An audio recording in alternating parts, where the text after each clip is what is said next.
کی فصل کسی آفت کے ذریعے سے تباہ ہو جائے.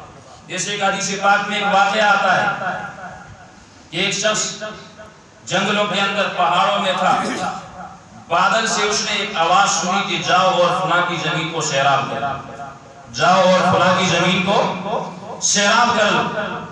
اب وہ بادل ایک پتھریلی زمین پہ برسا, وہاں سے وہ پانی ایک ندی کے اندر داخل ہوا, تو وہ پانی آگے آگے جا رہا اور یہ شخص اس کے پیچھے چل رہا. چلتے چلتے دور جا کے ایک شخص اس نے کدال اٹھائی ہے اور وہ اپنی زمین کے اندر کھڑا ہے اور پانی زمین کو لگا رہا ہے. تو یہ جس نے بادل سے آواز سنی, اس نے اس شخص سے پوچھا تیرا نام کیا ہے؟ اس نے کہا جی فلاں ہے میرا نام. اچھا, وہی نام جو بادلوں میں پکارا گیا غیب سے, اللہ کی طرف سے. اس نے پوچھا یار تیرا عمل کیا ہے؟ اس نے کہا یار میری یہ زمین ہے, جب بھی میں فصل اٹھاتا ہوں تو اس فصل کے میں 3 حصے کرتا ہوں. کتنے حصے کرتا ہوں؟ 3 حصے. ایک حصہ اپنے بچوں کے لیے, ایک حصہ دوبارہ بیج وغیرہ جو میں نے زمین میں ڈالنا ہوتا ہے, اور تیسرا حصہ جو ہے وہ میں اللہ کے راستے میں خرچ کر دیتا ہوں. اللہ کا حصہ میں نے کبھی نہیں چھوڑا, اور مجھے یقین ہے کہ جب میں فصل میں سے غربا کا حق ادا کر دوں تو اللہ رب العزت میری فصل کو کسی مصیبت کے ذریعے سے برباد نہیں کر سکتا. تو اس لیے اللہ رب العزت نے فرمایا کہ وَآتُوا حَقَّهُ يَوْمَ حَصَادِهِ, وَآتُوا حَقَّهُ يَوْمَ حَصَادِهِ, کہ زمین میں سے جو فصل بھی تم اٹھاؤ اس کے اٹھانے کے وقت اس کا حق ادا کر دیو, اس کا حق دے دیو جو زمین کے اندر سے فصل آئے. اس لیے ہم حنفی مقلد ہیں, اور امام اعظم ابو حنیفہ رحمۃ اللہ علیہ فرماتے ہیں کہ کل ما یخرج من الارض, کہ ہر چیز جو زمین سے نکلتی ہے اس پر عشر واجب. ہر چیز جو زمین سے نکلتی ہے اس پر عشر, وہ پھل ہے تب بھی اس پر عشر, سبزیاں ہیں اس پر بھی عشر, مجھا وہاں سے پٹھے سے ٹکڑ دے ہو نا, انہاں تے بھی عشر ہے. سمجھ آئی نہیں گا؟ یہ پٹھے سے ٹکڑ دے نا مجھا وہاں سے, انہاں تے بھی عشر واجب ہے گا. آدھے میں بس کڑ کے تقریب کرتے انہاں تے عشر واجب ہے.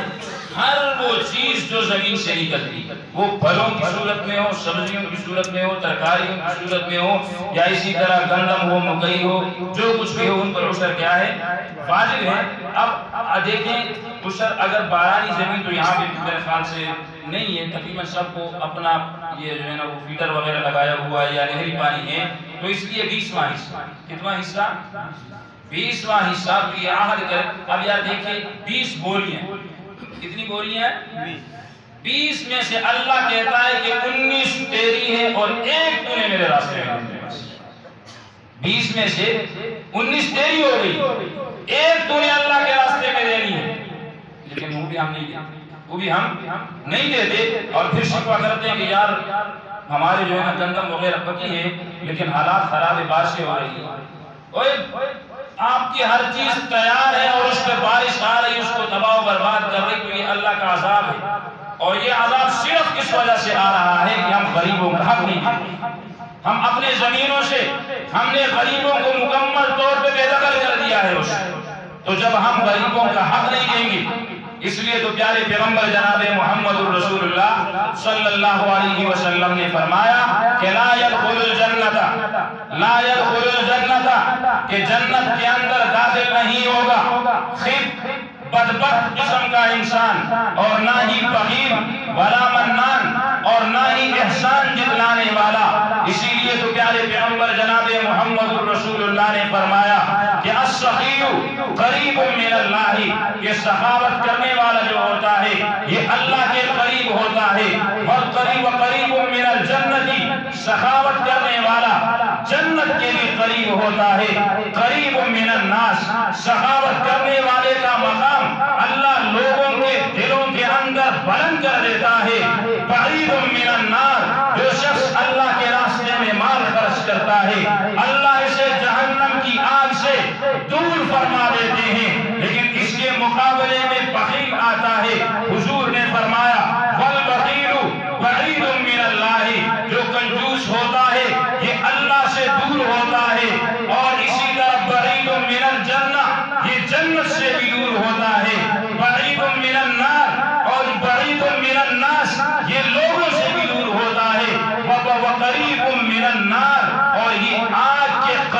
ہوتا ہے وَلَجَاهِلُ شَقِيٌّ أَحَبُّ إِلَى اللَّهِ، اور ایک جاہل آدمی ہے، لیکن وہ شقی ہے، اللہ کے راستے میں مال خرچ کرنے والا ہے، اس کو دین و دنیا کا اتنا خاص نہیں پتا، لیکن وہ اللہ کے راستے میں مال خرچ کرتا ہے۔ اللہ رب العزت کے پیغمبر نے فرمایا کہ وَلَجَاهِلُ شَقِيٌّ أَحَبُّ إِلَى اللَّهِ مِنْ عَابِدٍ بَخِيلٍ، یہ جاہل شقی اللہ رب العزت کے ہاں عبادت کرنے والے بخیل سے 100 گنا زیادہ دیتا ہے۔ ایک جاہل شقی ہے، وہ سخاوت کرتا ہے، یہ اللہ رب العزت کے ہاں اس عابد سے جو عبادت تو کرتا ہے لیکن بخیل ہے، کنجوس ہے، اللہ کے راستے میں مال خرچ نہیں کرتا، تو جناب محمد الرسول اللہ نے فرمایا کہ اس عابد سے جو بخیل ہے، وہ جاہل جو شقی ہے، اللہ رب العزت کے ہاں وہ کیا ہے؟ بہتر ہے۔ سارے اب یہ کوشش کریں اور یہ وعدہ کریں کہ انشاءاللہ ثم انشاءاللہ اس مرتبہ ہم مکمل طور پہ عشر ادا کریں گے۔ ہاتھ کھڑا کر کے، ہاتھ کھڑا کر کے۔ ان میں تو پتہ نا سارے بندے کو نمیدہ سے نہ کچھ ہو جانے، لیکن اللہ تو سب کو دیکھ رہا ہے نا، جنہوں نے ہاتھ کھڑے کیے نا ان کو بھی اللہ اب بھی دیکھ رہا ہے، اور جب تھریشر لگے گا نا، پھر جب گندم دانے گھر کی طرف آئیں گے، اس وقت بھی اللہ دیکھتا ہے نا، اس وقت بھی اللہ دیکھتا ہے۔ یہ کوشش کریں، اگر مال ہے اس کا زکوٰۃ رمضان کے مہینے میں ادا کیا کریں، برکتوں والا مہینہ ہے۔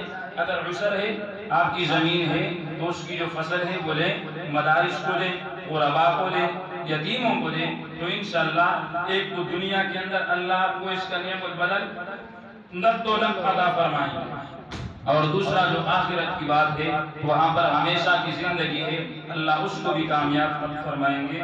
تو اس کے لیے یہ کوشش لازمی کریں۔ اللہ رب العزت سے دعا ہے جو کچھ عرض کیا اسے سمجھنے اور عمل کرنے کی توفیق عطا فرمائے۔ وآخر دعوانا الحمدللہ۔